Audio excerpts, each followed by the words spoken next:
Good morning everyone. माझं नाव निखिल विनायक गावंडे. आपण आपला जो मागील पार्ट होता तोच आपण आता कंटिन्यू करणार आहोत. क्लास 6 विषय इतिहास आणि उपघटक आपला भारताची भौगोलिक जी 6 वैशिष्ट्ये होती त्यापैकी एक आपण हिमालय, जे की नॉर्थ साईडला आहे, ते आपण बघितलं होतं. त्याची माहिती आपण पूर्वीच्या लेक्चरमध्ये घेतली होती. या धड्याचं नाव आहे भारतीय उपखंड आणि इतिहास. सो आपण पुढे जाऊया. आज आपण सिंधू नदी, सिंधू, गंगा, ब्रह्मपुत्रा हे जे 3 प्रकारचे ज्या नद्या आहेत यांच्याबद्दल माहिती आणि इतर अन्य यांच्याबद्दल देखील माहिती आपण घेणार आहोत. सो ओके, आपल्याला सगळ्यांना माहिती आहे की सिंधू नदी ही भारताच्या नॉर्थ ईस्ट, डायरेक्ट नॉर्थ पण नाही, ईस्ट पण नाही, नॉर्थ ईस्ट म्हणजे उत्तर पूर्व या डायरेक्शन मध्ये असे ते वाहत तिबेट त्या एरियामधून उगमस्थान होऊन ब्रह्मपुत्रा नदी ही येते. सिंधू नदी भारताच्या वायव्य किंवा नॉर्थ वेस्ट या डायरेक्शन मध्ये अशी वाहते, हिमालयातून उगम पाहून पुढे पाकिस्तानमध्ये ती जाते. आणि गंगा ही आपल्या सेंट्रल भागमध्ये आहे, यूपी जो रिजन आहे त्यामध्ये ह्या गंगा नदी ही वाहते. सो बेसिकली आपण आता त्याबद्दल थोडी माहिती घेऊया. सिंधू, गंगा आणि ब्रह्मपुत्रा या 3 मोठ्या नद्या आहेत. तशा आता भारतामध्ये अनेक हजारोच्या संख्येने नद्या आहेत, छोट्या मोठ्या उपनद्या अशा प्रकारच्या, प्रमुख ह्या 3च आहेत, ब्रह्मपुत्रा, सिंधू, गंगा. त्यांच्या उपनद्या, त्यांच्या खोऱ्यांचा प्रदेश म्हणजे जे अशी नदी वाहते त्यांच्या आजूबाजूचा जो प्रदेश आहे याला आपण खोऱ्याचा प्रदेश असं म्हणतो. कारण की इथे डोंगरातून जो गाळ वाहून आलेला असतो, जो पिकासाठी अतिशय सुपीक असा मानला जातो, तो ही नदी घेऊन येते. त्यामुळे हा जो प्रदेश आहे अतिशय शेतीसाठी उपयुक्त असा ठरतो.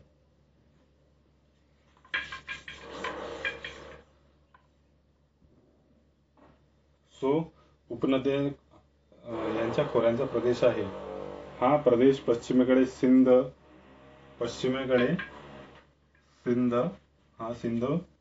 आणि पंजाब हा भारतामध्ये देखील आहे आणि पंजाब पाकिस्तानमध्ये देखील आहे. पश्चिमेकडे बेसिकली सिंधू नदी पूर्वेकडे सध्याच्या बांगलादेश पर्यंत पसरलेला आहे. म्हणजे बांगलादेश पासून ते इथे पश्चिमेपर्यंत पंजाब किंवा सिंध हा प्रदेश, इथे या 3 नद्या, महत्वाच्या 3 नद्या ह्या अस्तित्वात आहेत. भारतातील सर्वाधिक प्राचीन नगरी हडप्पा संस्कृती आणि त्यानंतरची प्राचीन गणराज्ये आणि साम्राज्य याच प्रदेशात उदयास आले. तर मुख्यतः हे या प्रकारची जी मी कालच्या लेक्चरमध्ये पण सांगितलं की जे लोकसंख्या ही कुठे वाढते, जिथे ह्युमन कंडिशन साठी जे बेसिक नीड्स आहेत, अन्न, वस्त्र तर ठीक आहे, ते प्रोडक्शन करू शकतो आपण, म्हणजे त्या काळी निवाराचा पण एवढा काही प्रश्न नाही. निवारासाठी फक्त वातावरण, तिचे जे वातावरण आहे ते ह्युमन साठी सुटेबल आहे का. लेट्स एक्झाम्पल, हिमालयामध्ये अतिशय थंड, राजस्थानमध्ये अतिशय गरम, जो वाळवंट आहेत त्याची गोष्ट केली, परंतु ऑल ओव्हर इंडिया जसं महाराष्ट्र किंवा अदर जे स्टेट आहे तिथे वातावरण ह्युमनसाठी राहण्यासाठी योग्य आहे. त्यामुळे निवारासाठी किंवा ह्युमन वातावरण कसं आहे आणि अन्न म्हणजे तिथे शेती ही कशा प्रकारची होते. डोंगराळ प्रदेशात थोडा प्रॉब्लेम जातो, परंतु प्लेन जमिनीवर अतिशय चांगल्या प्रकारचं किंवा योग्य ते पीक आपण घेऊ शकतो. त्यामुळेच हे जे प्राचीन आपले एन्शंट जे सिव्हिलायझेशन होत्या किंवा प्राचीन जे संस्कृत्या उदयास आल्या होत्या, आता हे हडप्पा जे संस्कृती आहे, हा सध्याचा जो भारत आहे, हिमालय किंवा काश्मीर, जम्मू याच्या नॉर्थ या वेस्ट साईडला, पश्चिमेला पाकिस्तानमध्ये जे सध्याच्या अशा या भागात ही सिव्हिलायझेशन पूर्वीच्या काळी अस्तित्वात होती, त्याचे अवशेष देखील मिळालेले आहे. सो आणि बरेचसे प्रदेश, कारण की ते प्रदेश ते संस्कृत्या, ते लोक नदीच्या किनारी सुपीकतेमुळे किंवा तिथं पाण्याचा, अन्नाचा स्रोत असल्यामुळे ते नदीच्या किनारीच आपले गाव किंवा आपले वस्त्या हे वसवत होत्या. सो अनेक साम्राज्ये, गणराज्ये या प्रदेशात उदयास आली. नेक्स्ट आपण थर्ड वन बघू आपण, वाळवंटी प्रदेश. आपण दोन बघितलंय. पहिला म्हणजे हिमालय. सेकंड वन इज 3 महत्वाच्या नद्या, ब्रह्मपुत्रा, सिंधू आणि गंगा. थर्ड वन इज थरचे वाळवंट.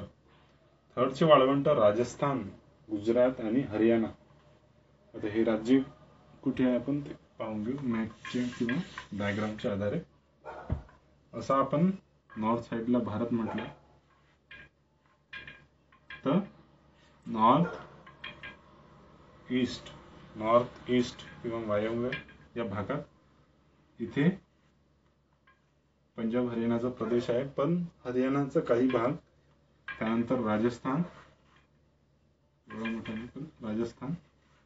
आणि इथे गुजरातचा काही भाग, ज्याला कच्छचे रेगिस्तान किंवा रन ऑफ कच्छ असे देखील म्हणतात. जास्त भाग हा राजस्थानमध्ये आहे वाळवंटाचा. त्यानंतर हरियाणामध्ये आहे थोडासा भाग. त्यानंतर राजस्थानमध्ये जास्त आहे भरपूर प्रमाणात. आणि त्यानंतर गुजरातचा देखील काही भाग तो वाळवंटाने व्यापलेला आहे. त्याचा काही भाग आजही पाकिस्तानातही आहे. आता हे जे राजस्थान आहे याची हे बॉर्डरला आपल्याला पाकिस्तान ही कंट्री लागते. त्यामुळे हा वाळवंट पाकिस्तानात देखील आहे. उत्तरेला सतलज नदी, पूर्वेला अरवली पर्वताच्या रांगा, दक्षिणेला कच्छचे रंग आणि पश्चिमेला सिंधू नदी. सो बेसिकली हे जे वाळवंट आहे हा एक सलग असा एक प्रदेश किंवा सलग एक असा पट्टा त्यांनी व्यापलेला आहे वायव्य साईडला. लेट सपोज असा, आणि इथे पण असं थोडा. हा पूर्ण भारतापैकी आपला भारत, यापैकी काही भाग हा वाळवंटाने व्यापलेला आहे. तर हरियाणा, राजस्थान, हरियाणा, गुजरात.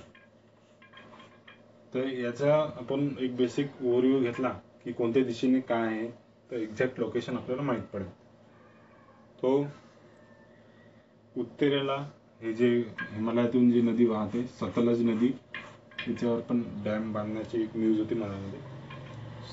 काश्मीर, जम्मू आणि काश्मीर मध्ये सतलज नदी ही उत्तरेला,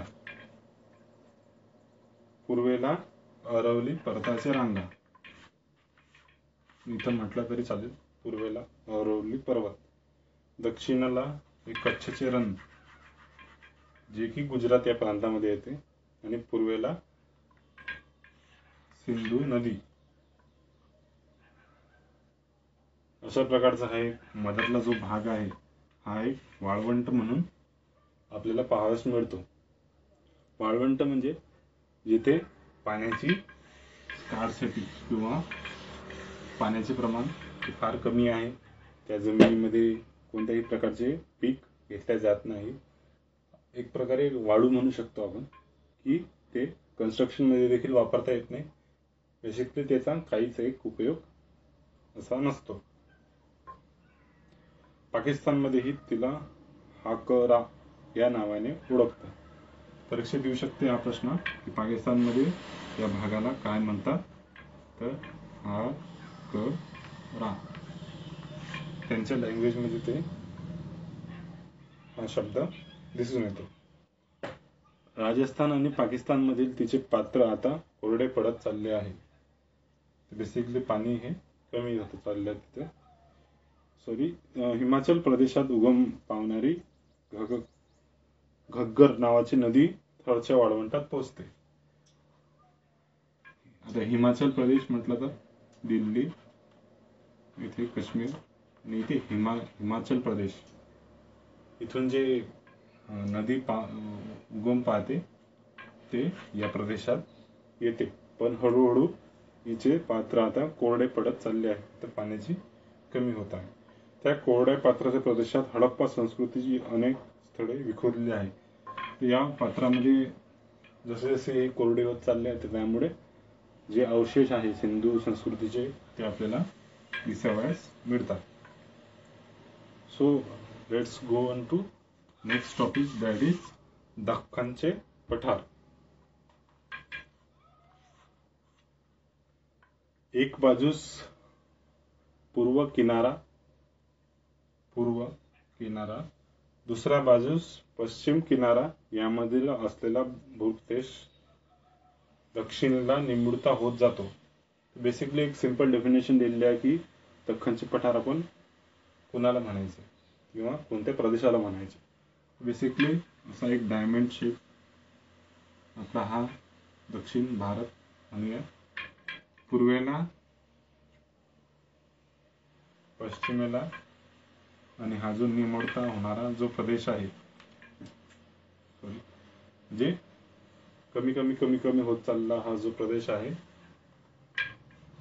तर याच्यामध्ये जो प्रदेश येतो गुजरात पासून इथे बेंगाल पर्यंत, ओडिसा बेंगाल, तर या प्रदेशाला आपण काय म्हणतो, दख्खनचे पठार. खूप सोपी आहे सर, दख्खन पठार, दख्खनचे पठार. इथे आपण कालच्या प्रमाणे सांगितलं असं हिंदी महासागर, इथे अरबी समुद्र, अरेबियन सी, इथे हिंदी महासागर,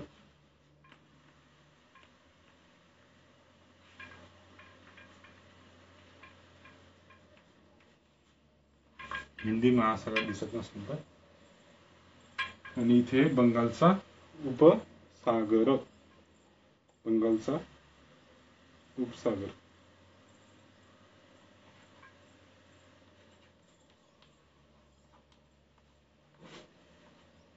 थोडी स्पीड जास्त होता, पण कंप्लीट करावं लागेल. बंगालचा उपसागर या तीनही पाण्याने जो समुद्राच्या पाण्याने जो वेढलेला प्रदेश आहे त्याला आपण दख्खनचे पठार असे म्हणतो.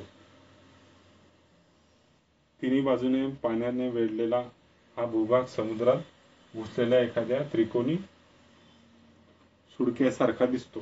म्हणजे कसा टोकदार असं जे पाण्यामध्ये घुसलेलं आहे असं एक उपमा दिलेली आहे. अशा भूप्रदेशात द्विकल्प असे म्हणतात की दोन्ही बाजूने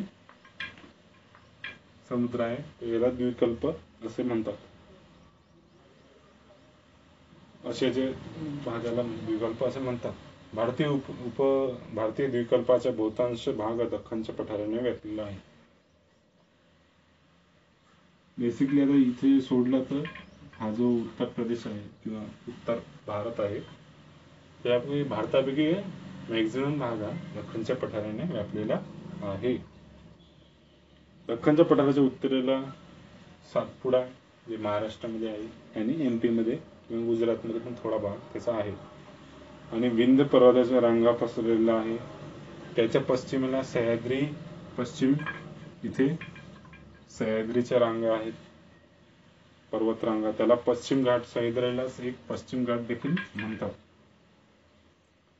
अगेन इम्पॉर्टंट एस्पेक्ट, सह्याद्रीच्या पश्चिम पायथ्याशी कोकण आणि मलबारच्या किनारपट्टीचा प्रदेश आहे. सह्याद्रीचा जो सह्याद्रीच्या पश्चिम पायथ्याशी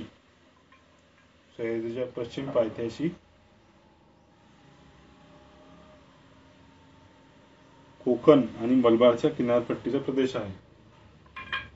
हा मलबार आणि इथे कोकण.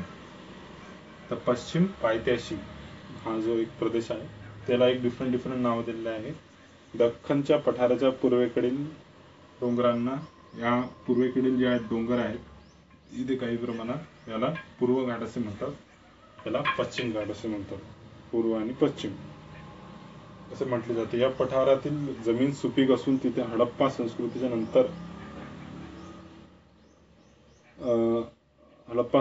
नंतरच्या काळात अनेक कृषीप्रधान संस्कृती नांदत होते. बेसिकली इथे अनेक प्रकारच्या संस्कृती नांदत होत्या. मौर्य साम्राज्य हे प्राचीन भारतातील सर्वात मोठे साम्राज्य होते आणि दख्खनच्या पठाराचा समावेश या साम्राज्यात झाला होता. तर जे प्राचीन काळी पुढे तुम्ही स्टडी करणार जे मौर्य एम्पायर ते म्हणतात साम्राज्य, ते देखील दख्खनच्या पठाराच्या भागातच मोठे झाले होते. मौर्य साम्राज्यानंतर इथे अनेक छोटे मोठे साम्राज्य होऊन गेली. बेसिकली हा अतिशय चांगला सुपीक अशा प्रकारचा जमीन असल्यामुळे इथे अनेक प्रकारचे असे मौर्य, त्यानंतर अनेक असे मोठी किंवा छोटी मोठी दोन्ही हे साम्राज्य इथे अस्तित्वात आली. नेक्स्ट टॉपिक पाहू आपण, किनाऱ्यांचे प्रदेश. एक छोटे असे टॉपिक आहे, इझी टू अंडरस्टँड देखील आहे. समुद्र किनाऱ्यांचे प्रदेश असं म्हटल्याबरोबरच या नावावरूनच आपल्याला समजते की याच्यामध्ये काय दिलेलं असेल किंवा काय असेल. किनाऱ्यातील प्रदेश, नदी किनाऱ्याचा प्रदेश म्हणजे काय समजेल, जो प्रदेश नदीच्या किनारी वसलेला आहे. समुद्र किनाऱ्याचा प्रदेश, जो प्रदेश समुद्र किनाऱ्याच्या किनाऱ्यावर वसलेला आहे त्याला आपण समुद्र किनाऱ्यांचे प्रदेश म्हणतो. प्राचीन भारतात हडप्पा संस्कृतीच्या काळापासून पश्चिमेकडील देशांशी व्यापार चालत असे. हा व्यापार सागरी मार्गाने केला जाई, त्यामुळे भारतातील समुद्र किनाऱ्याच्या बंदरातून परदेशी संस्कृतीशी आणि लोकांशी संपर्क आणि देवाणघेवाण होत असे. बेसिकली जे प्राचीन काळात जो व्यापार अन्य अरेबियन देशांशी किंवा इथच्या चायना किंवा अशा मोठ्या जे कंट्री, बेसिकली जास्त व्यापार हा अरब लोकांशी होत होता. त्यामुळे समुद्र किनारी एक असं स्टेशन म्हणजे आपण रेल्वे स्टेशन सारखं बंदर, त्याला बंदर असे टर्म दिले जाते. तर गुजरातमधील जे प्राचीन बंदर आहेत ते फार प्रसिद्ध होते. तिथून समुद्राच्या वाटे व्यापार हा किंवा देवाणघेवाण हे होत होते. हे प्राचीन आपले मार्ग होते, त्याकडे एक वे ऑफ बिझनेस होता. नंतरच्या काळात खुष्कीच्या मार्गाने म्हणजे जमिनीवरून व्यापार आणि दळणवळण सुरू झाले. तर पुढे हळूहळू जे दोन डोंगरामधील काही भाग किंवा डोंगरामधील काही फटीचा भाग होता तेथून देखील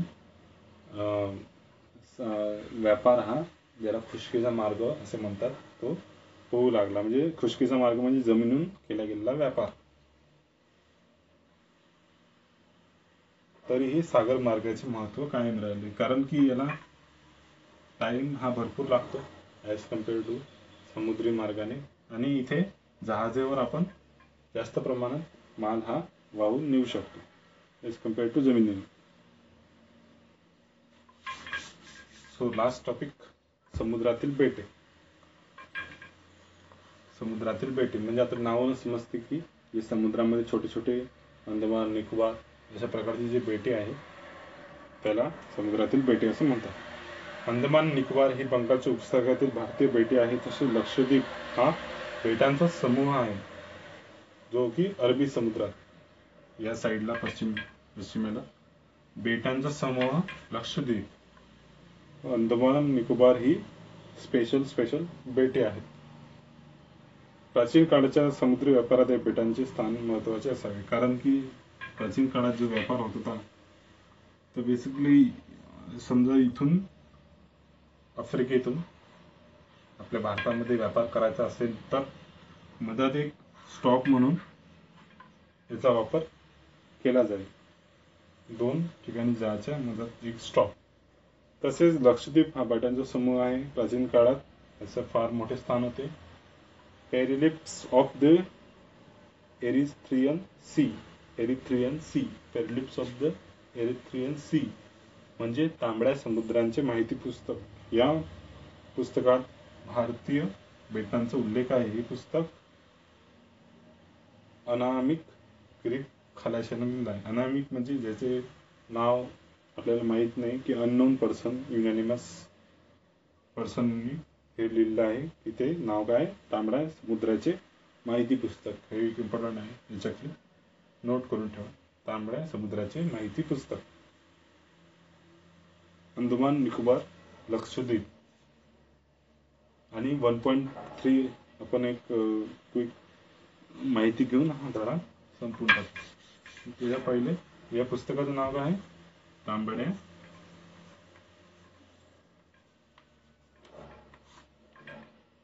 समुद्राची माहिती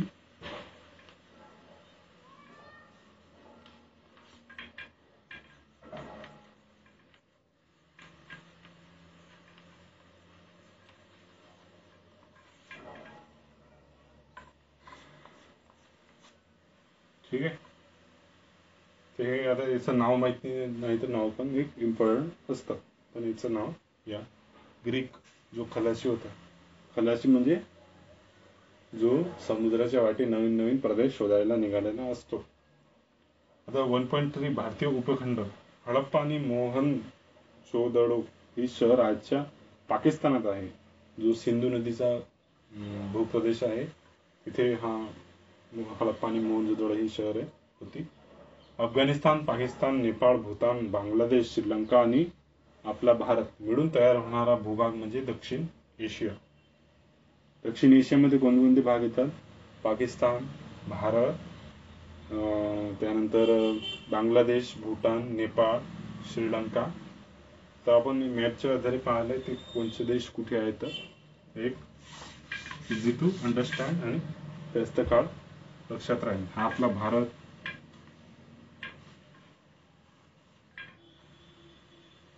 इथे नेपाळ, इथे बांगलादेश, बांगलादेशच्या इथे भूतान, पाकिस्तान,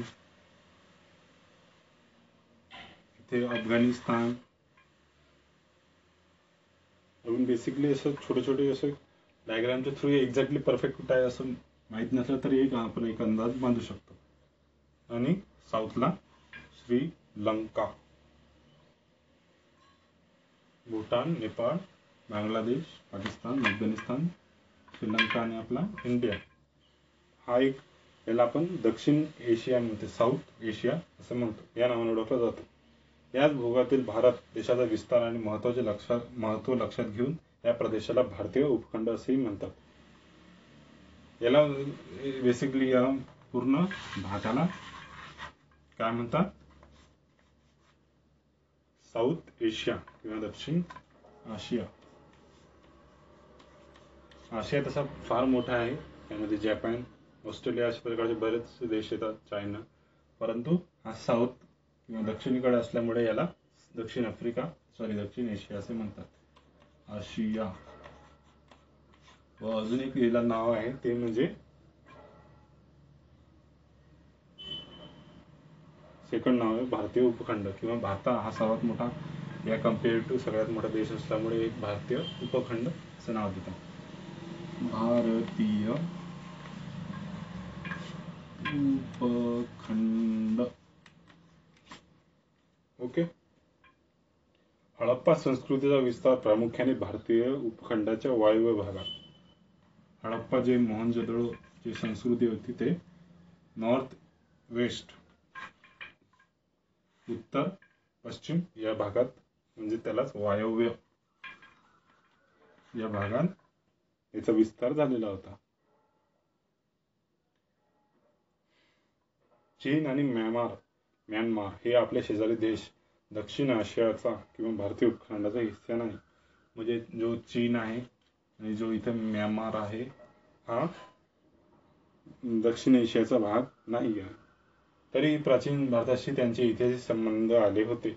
म्हणजे यांच्याशी व्यापार प्राचीन भारतामध्ये हे होत होते. त्यामुळे एक ऐतिहासिक संबंध हा आहेच. आणि आजच्या 21st सेंचुरीमध्ये त्या सगळे देश एकमेकांशी कनेक्टेड हे आहेतच. प्राचीन भारताच्या इतिहासात अभ्यासात त्यांचे महत्त्व स्थान आहे. म्यानमार, चायना आणि या सगळ्यांचीच एक प्राचीन आपण जो इतिहास म्हटला ते ऐतिहासिक गोष्टी सगळ्या आणि त्या भूगोलचा संबंध आल्यामुळे भौगोलिक प्रदेश यांचा एकमेकांशी असणारा संबंध त्यामध्ये अनेक गोष्टी आल्या. युद्ध, व्यापार अशा प्रकारचे जे गोष्टी आहेत ते अभ्यासात इतिहासाच्या अभ्यासात प्राचीन भारताच्या इतिहासाच्या अभ्यासात हे महत्त्वाचे स्थान ठेवतात. तर आज आपण हा धडा पूर्ण केलेला आहे. याच्यामध्ये आपण बरीचशी माहिती घेतली आहे. लास्ट पिरियडमध्ये आपण लोकांचे राहणीमान हे कसे एकमेकांशी अलग असतात, त्यामध्ये अनेक घराची बनावट, कपडे, म्हणजे वेशभूषा, आहार, घरबांधणी, व्यवसाय हे कसे डिफरंट असतात. त्यानंतर भारतीय भौगोलिक विशिष्ट त्यामध्ये हिमालय बघितला, नद्या बघितल्या, त्यानंतर वाळवंट पाहिला, त्यानंतर बेटे पाहिली, दख्खनचे पठार, समुद्राचे किनाऱ्याचे प्रदेश आणि बेट पाहिलीच. आणि भारतीय उपखंड हा जो प्रदेश आहे बांगलादेश, भूटान, नेपाळ, भारत, श्रीलंका, पाकिस्तान, अफगाणिस्तान याला भारतीय साऊथ एशिया, दक्षिण एशिया भारतीय उपखंड असे म्हणतात. आणि भारताचे जे संबंध म्यानमार आणि चायनासोबत होते याची देखील एक इम्पॉर्टंट स्थान आहे. तर मॅपच्या सहाय्याने हे एक इझी टू अंडरस्टँड होते. तुम्हाला हे लक्षात ठेवायचे आहे की कोणता देश कुठे आहे. गुगलवर देखील सर्च करू शकता की एक्झॅक्ट लोकेशन आपल्याला मॅपच्या थ्रू तिथे दिसते, गुगल अर्थ किंवा गुगल मॅपच्या थ्रू. तर हा धडा पुन्हा एकदा वाचून येणे तुमचं होमवर्क आणि हे एक्झॅक्ट लोकेशन या देशांच्या त्यांच्या एक्स्ट्रामध्ये करायचं असेल तर राजधानी आणि करन्सी हे देखील तुम्ही करू शकता. So basically that's all for today's lecture आणि आपण भेटूया नेक्स्ट लेक्चरमध्ये. So thank you very much.